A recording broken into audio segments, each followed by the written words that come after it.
In the previous lesson, you have learned how to evaluate one-sided limits. So let's consider f of x is equal to 1 over x squared. Kung kukunin natin yung limit ng f of x as x approaches 0, observe that from the left of 0, papunta siyang infinity.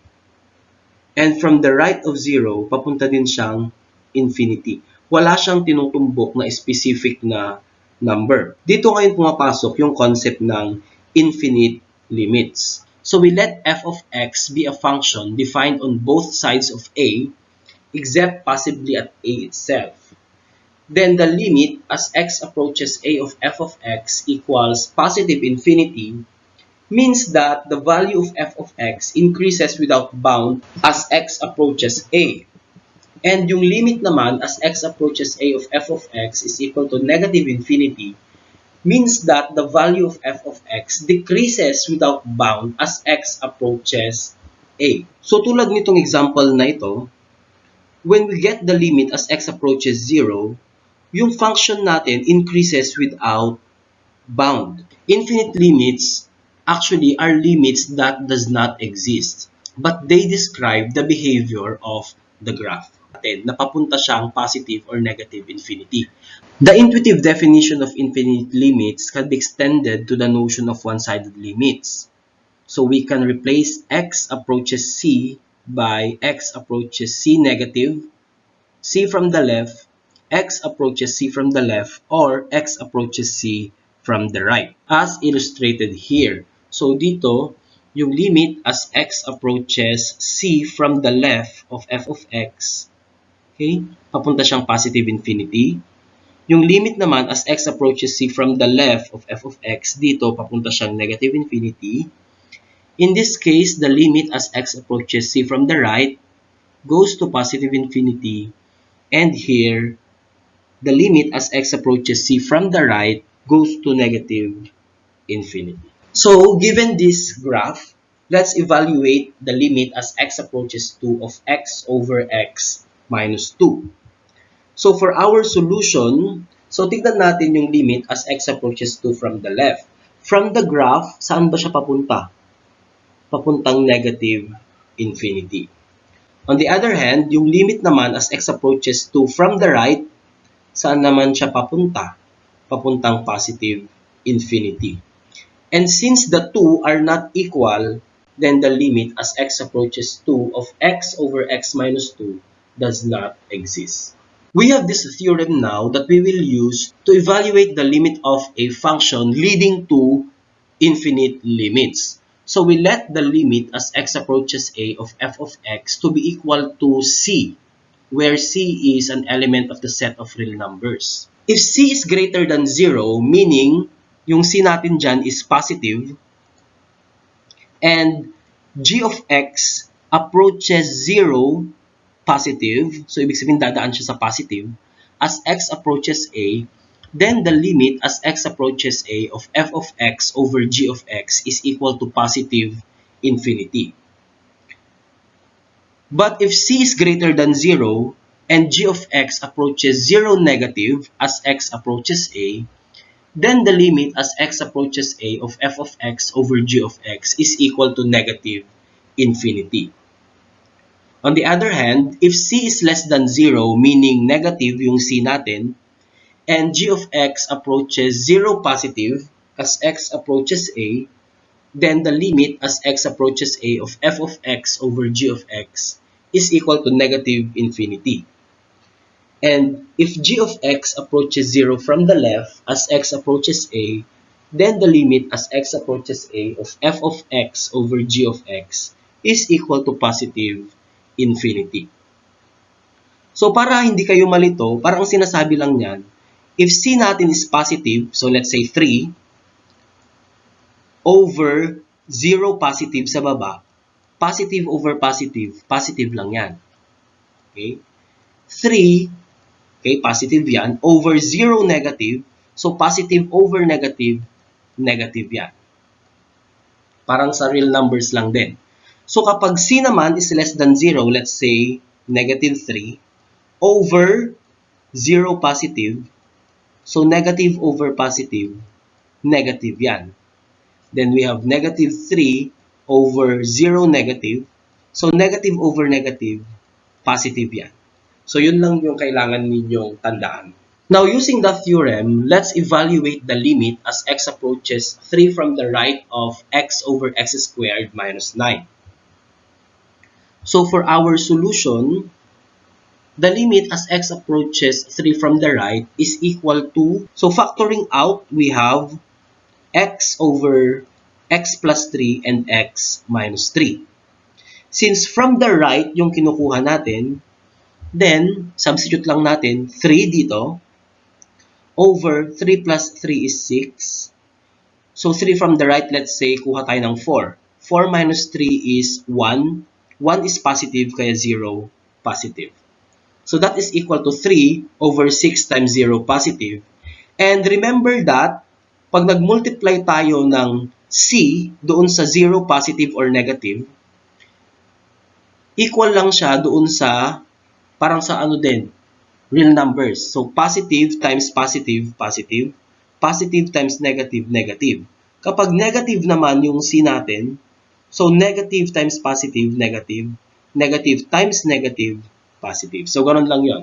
So, since dito, positive to, then we have 3 over 0 positive, or that is positive over positive, that is positive infinity. Next naman, let's evaluate the limit as x approaches negative 1 half from the left of x squared minus 1 over 2x plus 1. Okay, so since negative 1 half from the left, okay, isubstitute lang natin dito, we have negative 1 half squared is 1/4 minus 1, that is negative 3/4, over, ano ba yung number na nasa left ng negative 1 half? Let's say negative 1. So 2 times negative 1 is negative 2, plus 1 is negative 1, so 0, negative. Then we have negative over negative, so that is positive infinity. Let's evaluate the limit as x approaches 2 of 1 minus x squared over 2 minus x raised to 4. So by direct substitution, that is just equal to 1 minus 2 squared is negative 3. Tapos 2 minus 2 raised to 4 is equal to 0 positive. Bakit hindi ko na kinuha yung negative tsaka positive part niya? Kasi 'di ba, kapag ni-raise mo into an even number, yung isang number, lagi siyang positive. So sure tayo dito na kahit negative pa yan or positive pa yung nasa loob niya, still magiging positive, kaya 0 positive. Therefore, we have negative over positive, we have negative infinity. Now, let's evaluate the limit as x approaches 3 from the left of 2/3 x plus x minus 5 times 7 over x minus 3. So, since 3 from the left naman ang hinahanap natin, so we have, okay, by direct substitution, 2/3 times 3 plus 3 minus 5 times 7 over, okay, so 0, okay, so from the left is, let's say, 2. 2 minus 3 is negative 1, kaya 0 negative. So, that is now equal to 2, cancel out lang to, plus negative 2 times, and we know that this is equal to positive infinity.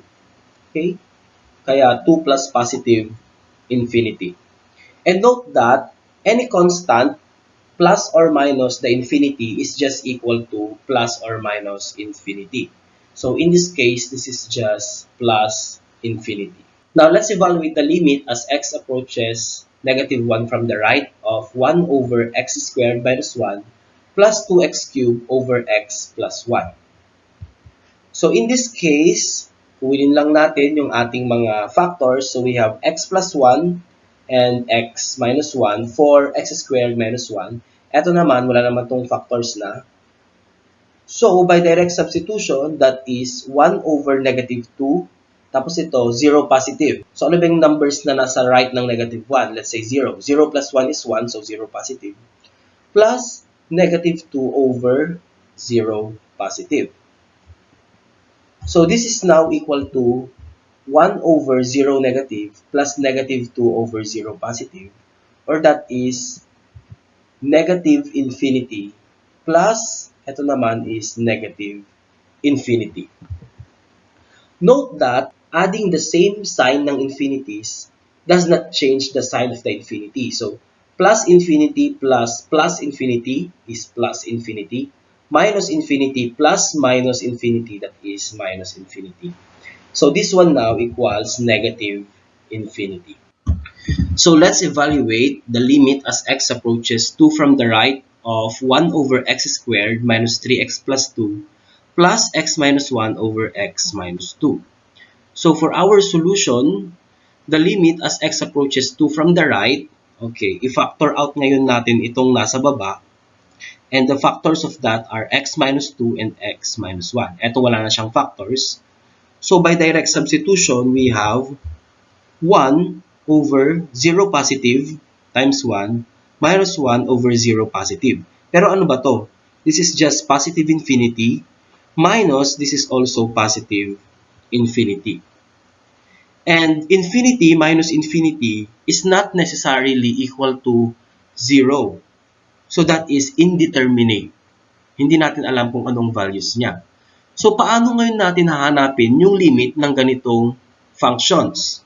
To answer that, ang gawin natin ngayon, gawin natin siyang iisang fraction lang. So the LCD is x minus 2 times x minus 1. Or that is, okay, x minus 2 times x minus 1 divided by this times 1, so that is 1, minus, okay, yung denominator natin divided by this, so we have x minus 1 times x minus 1, kaya x minus 1 na dalawa sa taas. Then, by simplifying, we have 1 minus the quantity x squared minus 2x plus 1 over x minus 2 times x minus 1.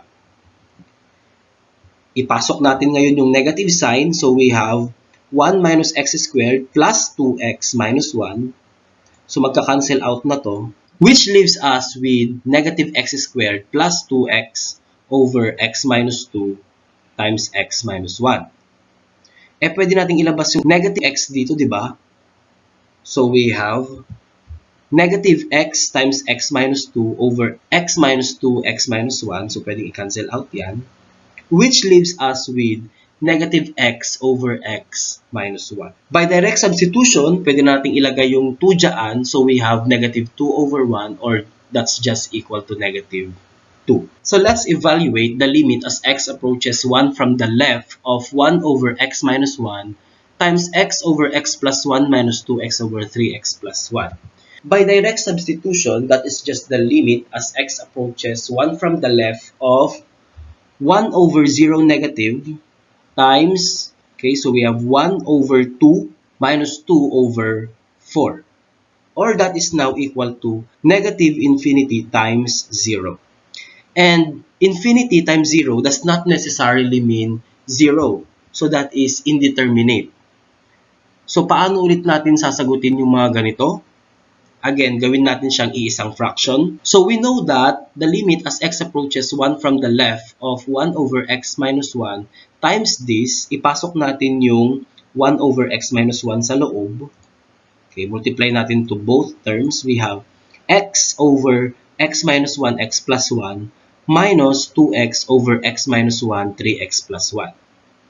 So our LCD now is x minus 1, x plus 1, and 3x plus 1. So we now have the LCD divided by this, we have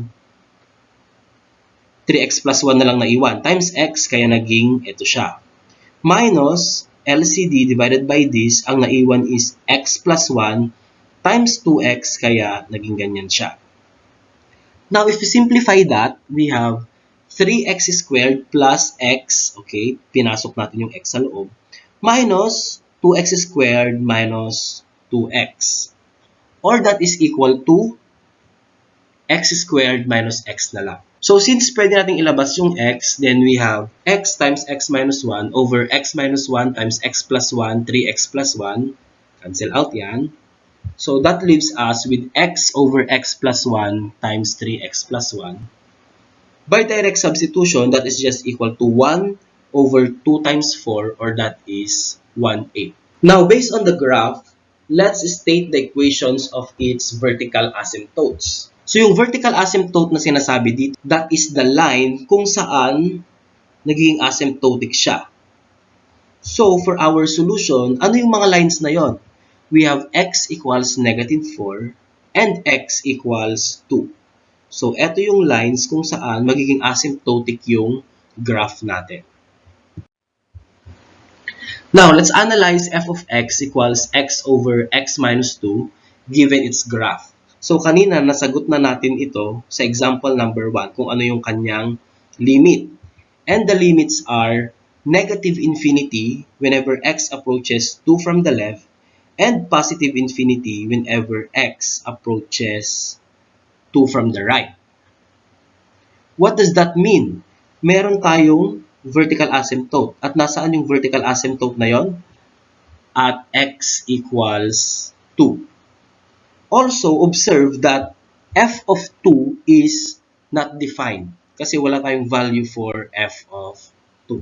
Now, let's consider f of x to be equal to x over x squared minus 9 and determine if it has vertical asymptotes. So, for our solution, una muna, tignan muna natin yung kanyang denominator. Kung ano yung mga values na magzi-zero siya, usually, yun yung mga possible na meron siyang vertical asymptote. So yung factors ng x squared minus 9 is x minus 3 and x plus 3. Which means that x equals 3 is a possible asymptote and x equals negative 3 is also a possible asymptote. If we graph that, makikita natin kung ano yung mga asymptotes niya. However, we can also check that analytically. If x approaches 3, okay, using limit, then the limit as x approaches 3 from the left is equal to the limit as x approaches 3 from the left of x over x minus 3 times x plus 3.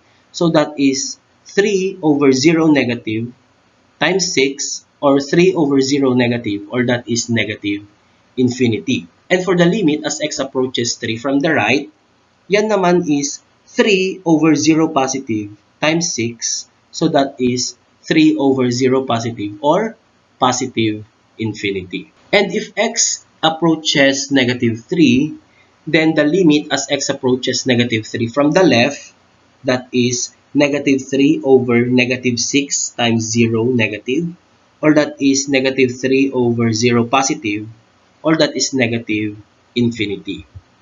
And the limit as x approaches negative 3 from the right, that is negative 3 over negative 6 times 0 positive, so that is negative 3 over 0 negative, that is positive infinity. So analytically, we have showed na meron nga siyang vertical asymptotes at x equals 3 and x equals negative 3.